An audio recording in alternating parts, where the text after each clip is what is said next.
오늘 소개해드릴 책은 임서연 저자의 맘 빅허그 플리즈 엄마 꼭 안아주세요 입니다.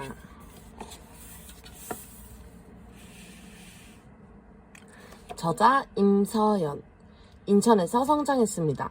고려대 경영전문대학원 수료, 일본 도시바전자 근무, 런던 주재, 러시아 주재, 예일앤 힐링가든 대표. 나는 날라리 엄마, 가족이란 이름으로. 꽃길 걸으며 만났습니다. 내 머릿속의 정원.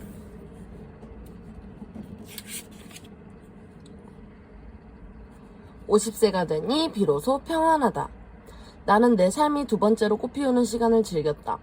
온갖 감정과 수많은 인간관계로 뒤엉킨 삶이 지나간 뒤 50세 무렵 갑자기 새로운 삶이 눈앞에 펼쳐졌다. 생각할 것, 공부할 것, 읽어볼 것으로 가득한 삶이었다. 가슴속에서 새로운 아이디어와 생각이 솟아올랐다. 늘 서재에서 살인사건을 다룬 책만 쓰던 세계적인 추리소설 아가사 크리스티도 50대 예찬론자였다고 한다. 그녀의 말이 나의 삶에도 어느 정도 들어맞았다. 지천명에 들어서자 나의 마음이 비로소 평안해졌다. 갱년기에 들어선 여인들에게 완경이라는 단어를 사용하는 것과 같이 50이라는 나이는 여인으로서 완성된 숫자를 의미한다. 내가 더 잘났어, 더 많이 가졌지, 우리 아이가 더 낫다 등의 유치한 감정들은 사라지기 때문이기도 하다. 주어진 운명을 바라보고 힘닿는 데까지 노력하면 된다고 생각하고 이를 즐기며 살고 싶다. 환경이 180도 바뀌는 것도 원치 않는다.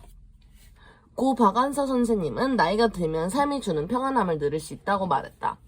몸빼바지를 입고 나들이를 할 수 있고 남의 시선을 의식하지 않으며 살 수 있다는 것이다. 고 박경리 선생님 또한 남 탓을 하지 않고 남에게 강권하지 않게 되는 것에서 나이가 주는 평안함을 발견했다고 하신다. 문득 각자 계절에 맞는 꽃을 피우라는 유명 작가의 말이 마음에 와닿는다. 나에게 어울리는 꽃은 무엇일까? 난 가을꽃이고 싶다. 가을꽃의 대명사인 국화는 곽꽃이면 좋겠다. 어린 시절 우리 집 시멘트 벽돌 담장 밑에서 햇살을 받고 자라던 그 꽃이길 바란다. 50세쯤에서 몇 가지 변화를 즐기고 있다. 치열했던 아이들의 입시가 끝나고 나니 온전히 나를 위한 공부를 하고 싶다. 운 좋게도 몇 개의 CEO 교육과정에 등록했다. 늦공부가 어찌나 즐거운지 모범생으로 소문이 났다. 임원장, 어렸을 때 못한 공부 지금 하는 거야? 함께한 전직 장관님이 묻기도 했다. 그분은 내 열정의 근원에 결핍이 있다고 생각하신 모양이다. 하지만 나는 이 순간이 즐겁다. 현재 나에게 필요한 공부를 하며 열정으로 학구열을 태우는 내가 자랑스럽다. 40대 후반이 되면서 조금씩 몸이 아파오고 노안도 시작되니 자연스레 운동을 하게 된다. 자기관리 역시 50세가 주는 축복 중 하나다. 나는 유독 운동을 힘들어했다. 학창시절에도 그 흔한 달리기 1등을 하지 못했고 체력검사는 항시 평균 이하였다. 체육 선생님이 젓가락이라 나를 불렀을 정도로 약하고 자주 아팠다. 20대에는 스스로의 건강을 자신해 운동을 멀리했고 30대에는 아이 양육과 남편 내조로 얼굴 화장도 지우지 못한 채 쓰러진 날들이 많았다. 시간과 마음의 여유가 생긴 지금 온전히 나에게 집중할 수 있는 운동이 마냥 즐겁다. 고등학교 시절 의무감으로 읽었던 문학서적을 이제는 자유의지로 읽게 되는 것도 지금 내가 즐길 수 있는 호사다. 나는 당신의 사남매가 좋은 대학에 진학하길 바라는 마음에서 어머니가 주문한 세계문학 전집을 읽고 머리 아픈 적이 있었다. 영국이나 독일의 생소한 거실 풍경, 우리와는 다른 삶의 방식이 드러난 책을 좀처럼 이해할 수 없었기 때문이다. 영국과 러시아에서 생활을 해본 후 그 소설들을 다시 찾았다. 나의 삶이 켜켜이 쌓여 이제는 이해의 폭이 넓어졌으니 따분하던 소설이 마냥 흥미롭다. 자연도 눈에 들어온다. 소박한 아름다움을 즐길 수 있다. 사람들의 허물보다는 장점에 주목한다. 남의 탓은 하지 않는 편이다. 지식보다는 지혜에 목마르다. 마음의 여유를 가지고 삶의 길을 걷고 있다. 50대가 되니 이렇게 평안할 수가 없다. 사계절의 순서는 봄, 여름, 가을 그리고 겨울이지만 내 인생의 사계절은 20대까지가 겨울이고 결혼, 출산, 육아로 이어지는 30, 40대가 가을, 막내가 대학을 입학하고 난 지금이 여름이라 느껴진다. 인생이 편안하니 누군가의 작은 시비를 걸어도 별로 반응하지 않고 그러려니 하게 된다. 바쁘게 살아왔으니 조금은 느리게 존재하는 것을 즐기며 그 흔한 광고 멘트처럼 삶을 누리며 살고 있다. 그렇게 내 인생의 마지막 후반은 벚꽃 트드러지게 피는 선한 봄으로 마치고 싶다. 임서연 또 아침밥도 안 주고 나가네? 아들이 제법 큰 소리로 비아냥거린다. 조찬 모임에 참석하기 위해 현관문을 열고 나서려는 순간 나의 등 뒤에다 하는 말이다. 맞는 소리다. 난 아이의 밥도 차려주지 않고 내가 해야 할 일을 우선순위에 두는 소위 날라리 엄마다. 내가 자칭 날라리라고 하는 이유는 몇 가지가 있다. 난 체력이 딸려서 어떤 일을 수행하지 못하게 되면 아이들에게 직접 이야기하는 편이다. 내게는 과분한 일이라고 말이다. 딸아이가 기숙고등학교를 다닐 때 일이다. 버스로 1시간 거리에 있는 학교이기에 토요일이 되면 대부분의 학부모들은 자녀를 집으로 데려오고 일요일 저녁이면 다시 학교로 바래다 준다. 나는 어쩌면 당연했던 이 일을 할 때도 그렇지 못할 때도 있었다. 아이는 입을 쑥 내밀며 날 사랑은 해? 라고 불만을 토로했다. 엄마가 힘이 들어. 약속이 있어. 딸의 불평에 내 형편을 늘어놨다. 할 수 없이 아이는 왕복 2시간 거리를 버스 타고 오고 간 적이 있다. 나는 아이들이 받은 성적과 등수를 정확히 알지 못한다. 대략적으로 어느 그룹에 속하는지 정도만 파악했다. 시험이 끝나면 고생했으니 영화를 보러 가자고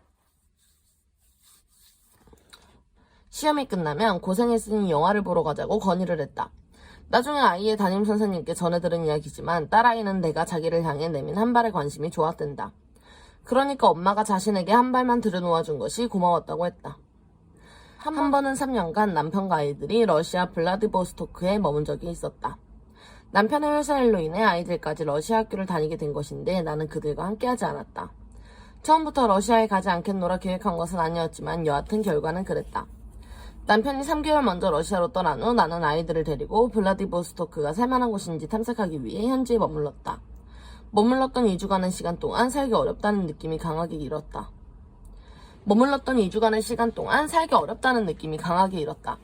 모성애가 강한 엄마라면 자신을 희생해서라도 그곳에서 생활을 감내했겠지만 나는 귀국을 결정했다. 엄마 없이 지낸 3년이 힘들었던 딸아이는 지금도 그때의 나의 이기적인 결단에 불평을 쏟아내곤 한다. 미안해, 엄마가 그리 훌륭하지 못해서. 지금도 나는 아이들에게 사과한다. 아들과 남편은 표현하지는 않았지만 주위에서 이혼했냐며 수군댔던 모양이다. 이후 내가 명절을 새러 블라디보스토크에 갔을 때 갑자기 딸이 가족사진을 찍으러 가자고 해서 러시아 사진관에 제법 큰 돈을 지불하고 사진을 촬영했다. 대문짝만하게 현상된 사진을 거실의 한 공간을 오랫동안 차지했을 것으로 기억한다. 정확한 수치를 말할 수는 없지만 약 30%의 의도적인 결핍을 아이들에게 제공한다. 예를 들면 교환학생으로 타지에 있는 딸이 인스턴트 식품이나 화장품 등을 보내주었으면 할 때 아이가 원하는 것을 전부 사서 소포로 보내는 일은 하지 않는다. 의도적으로 70-80%의 물품만 구입해서 우체국으로 향한다.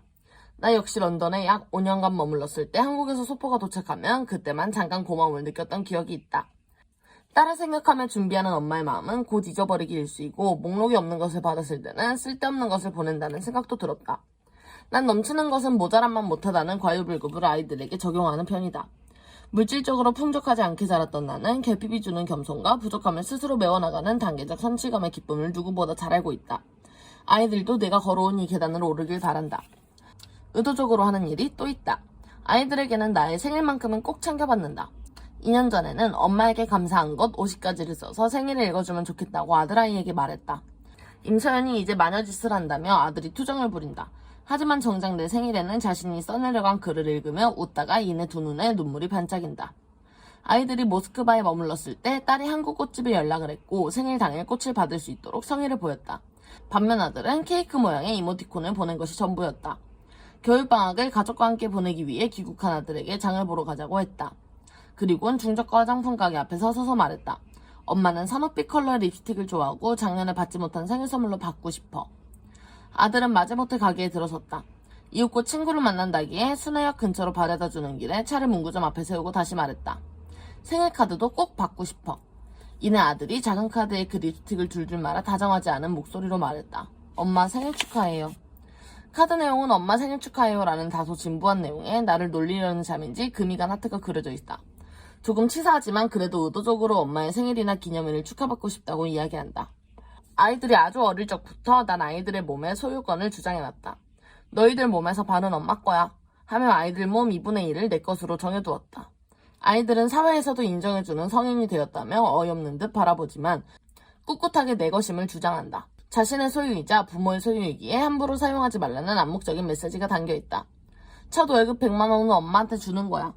이 어처구니 없는 요구를 10년간 계속 주장하며 세뇌를 시키니 이제는 아이들 모두 엄마에게 졌다 하는 표정이다.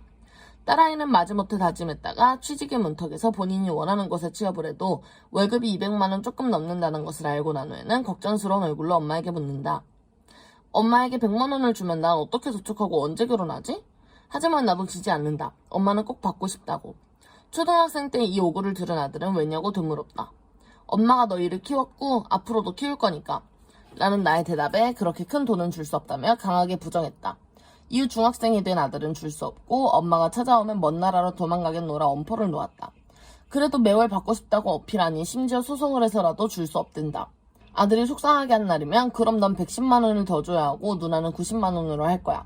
라고 하니 아빠는 짜장면 한 그릇이면 된다는데 왜 그래? 라며 어이없다는 듯 묻는다. 아들, 네가 월 1억을 벌어도 엄마한테 100만 원만 주면 되니 얼마나 다행이야? 하며 안심되게 세뇌한 적도 있었다. 이 말을 아이들에게 할 때마다 결코 긍정적인 대답이 오지는 않지만 그럼에도 나는 꼭 말한다. 받은 돈을 차곡차곡 저금해 다시 돌려주더라도 나는 꼭 받고 싶은 마음이다. 오늘 난 이 내용이 담긴 서약서를 인쇄했다. 집에서 가장 눈에 잘 띄는 벽에 프린트된 용지를 붙여놓았고 사진을 찍어 러시아에 있는 아들에게 전송했다. 나는 꼭 받고 싶다. 오늘은 여기까지 읽어볼 건데요. 임서연 저자의 인생이 담긴 맘 빅허그 플리즈. 엄마 꼭 안아주세요. 한번 읽어보시는 건 어떨까요? 오늘도 재밌게 보셨다면 좋아요와 구독, 알림 설정까지. 그럼 다음 영상에서 만나요. 안녕.